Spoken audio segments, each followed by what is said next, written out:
Once those wheels took off into the air and I had the whole view, it changes your perspective on everything.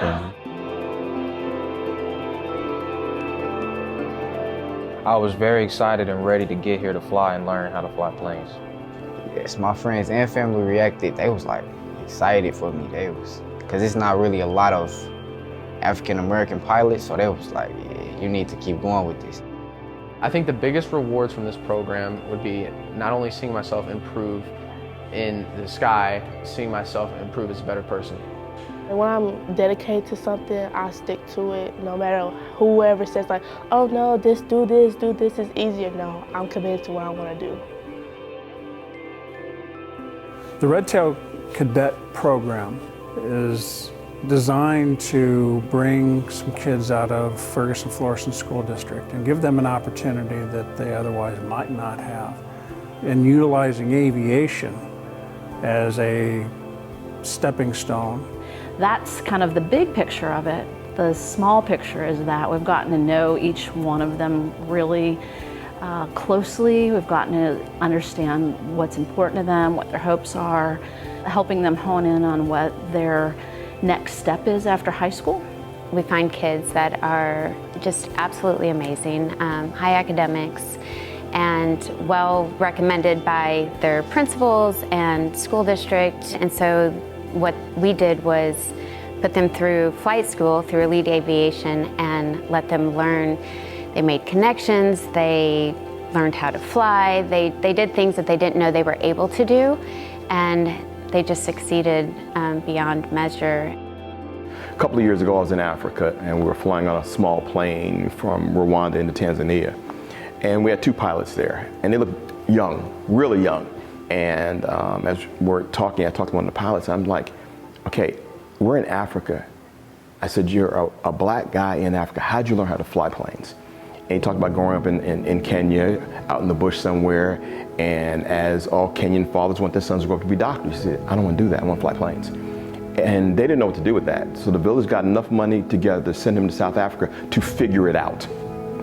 And he got into an aviation school in the process. And when I got back on the plane, I realized if he could learn how to fly in Africa, then we could teach kids in Ferguson how to fly.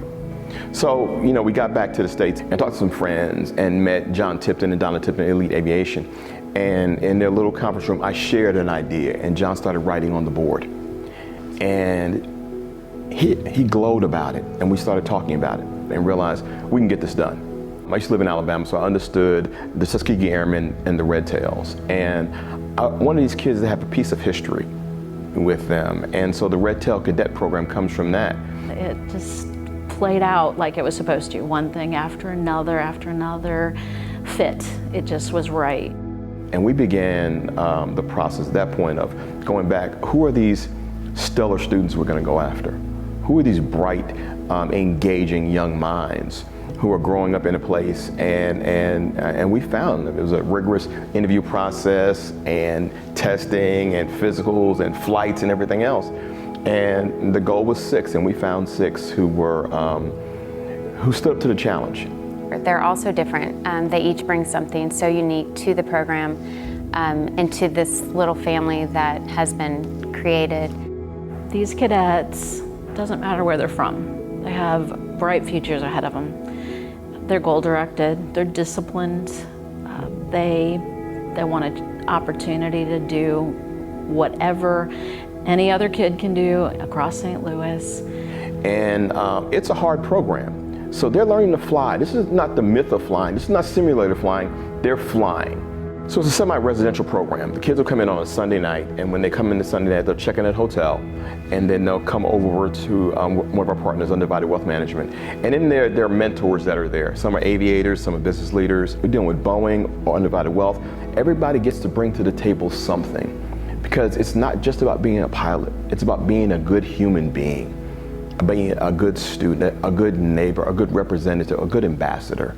And so everybody gets to pour into their lives in different ways.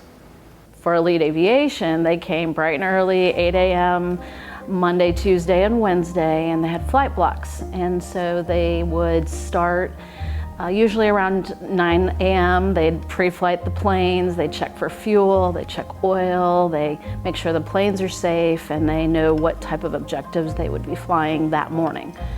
And so they would typically fly from 9 to noon, and then we would break for lunch and they would debrief and talk about all their flights.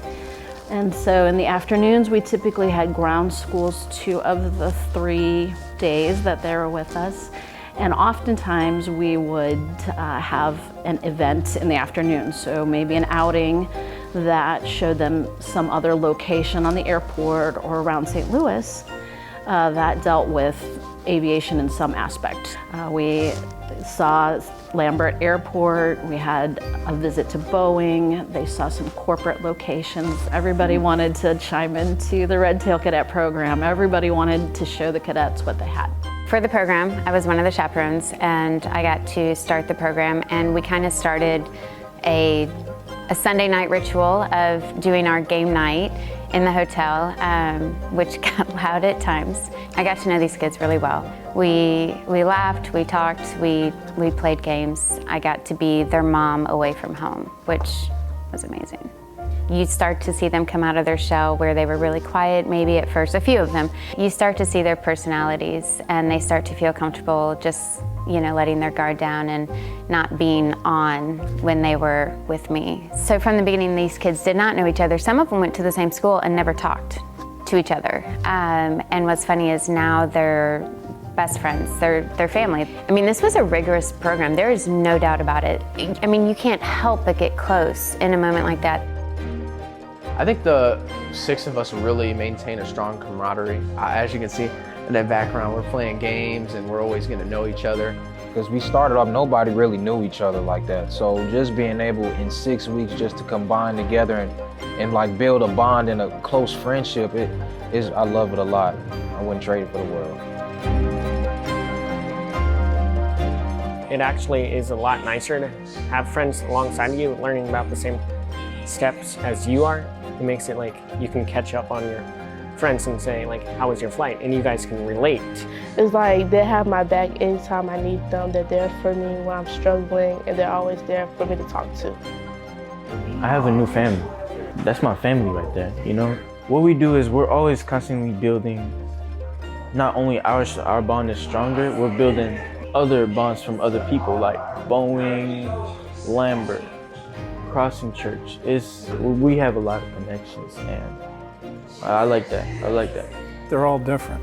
They're all individuals. They all have their own stories. They all have different ideas and goals, and they all learn differently.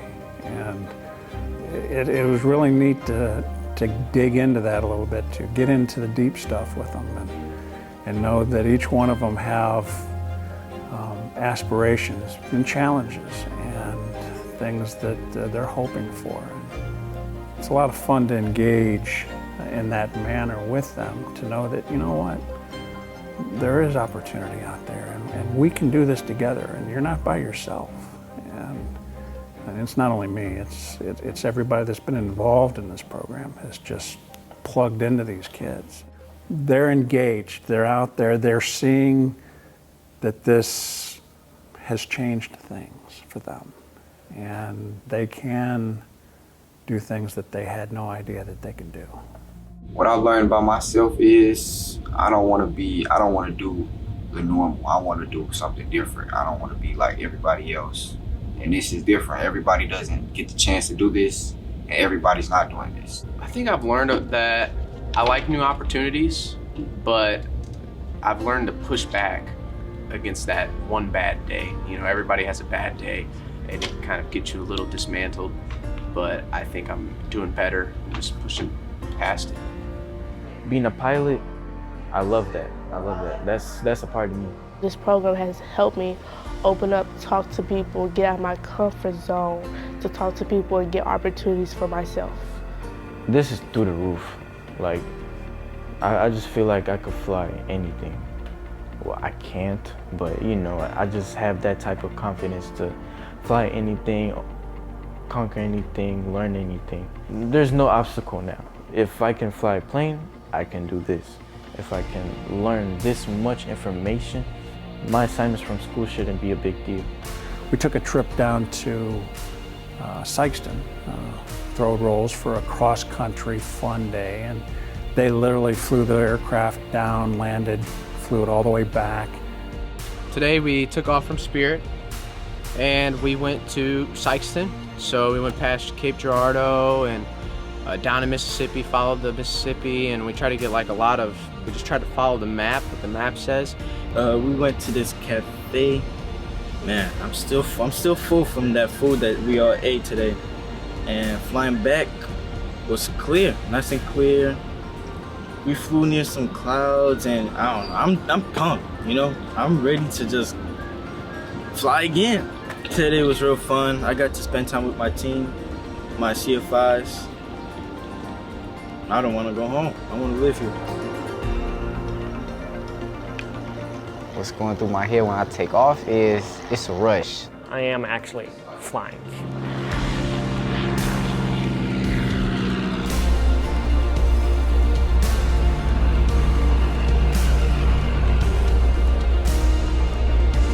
Taking off it's really fun, just being able to put the full power in and then just rotate back and go up in the air. Like, I'm learning how to fly a plane. Not everybody learns this at my age. Like, you really just gotta focus on the view and what's inside. But just even looking out at the different houses, the rivers, everything, I was like, wow, I never thought I'd be able to see it, the clouds. I still can't really believe it. You know, 6 months ago, I wouldn't think I'd be flying small planes. It's really surreal. That label of being called a pilot, I feel proud enough to actually claim that.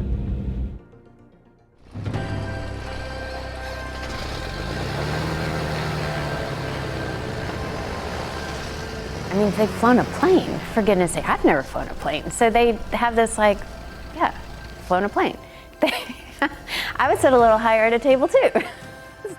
I hope that they can see that the sky's the limit for them, that they can do anything that they put their minds to, and to believe in themselves, to have the confidence, not to let anything scare them away, that fear should not play a part in their future, and that they're all amazing, and if they put their heart into it, that they're gonna do amazing things. I want them, first and foremost, to be better human beings, better people. That's number one. Number two, I'd love for each one of them to look at a career path forward and recognize I can do anything. There's not a major, there's not a school I can't get, nothing. I can do this. And they're refining those skills right now, recognizing, hey, I thought I wanted to do this, but I can do this. And that's where I want to go. And we try to put enough people around them and say, we'll help you get there. I think why it's important for the community in general is that every connection you make, every relationship that gets established, it creates connectivity in a stronger way. It's a community effort. When the African proverb said it takes a village to raise a child, it takes a corporate community to raise the awareness that we can make change, and that's what's happening with this. And it will happen again, you know, if we have a next round of students coming up in the winter time. We'll meet them, we'll interview them, we'll figure out what their goals, hopes, and dreams are, and we'll just walk them through it as much as they'll allow us and as far as they'll let us take them. And I think that is why this program is important. It has a ripple effect. And they're talking to their families, they're talking to their cousins, their friends are seeing what they're doing, how much they're challenged and how much they've grown. And that's the big part of it. I think seeing all these people come together, the crossing, Boeing, the list is long and wide, and so many people wanting to engage and to make a difference, and that's neat to see. Let's keep going. Let's make this more. Let's make this better for them. That's how relationships are made. That's how fences are mended. This program, we do it because these kids are worth it. Like, they are. It's life-changing. I can only imagine how much it changed theirs because it changed mine like tenfold, so.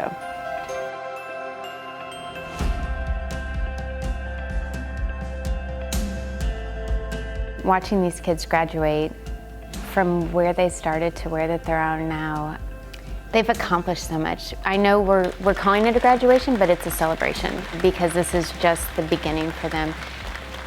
These 6 cadets would sit at anybody's table. They are the best of who we are as a country. They are best of who we are as a city.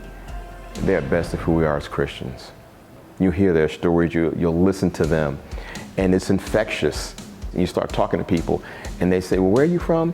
Ferguson. Really? Tell me more about that place. Because I had this different conception about where you came from. And are there any more like you? And they can say, yes, there are. Let me tell you about a place. I think that's our responsibility, to give young people an opportunity to shine.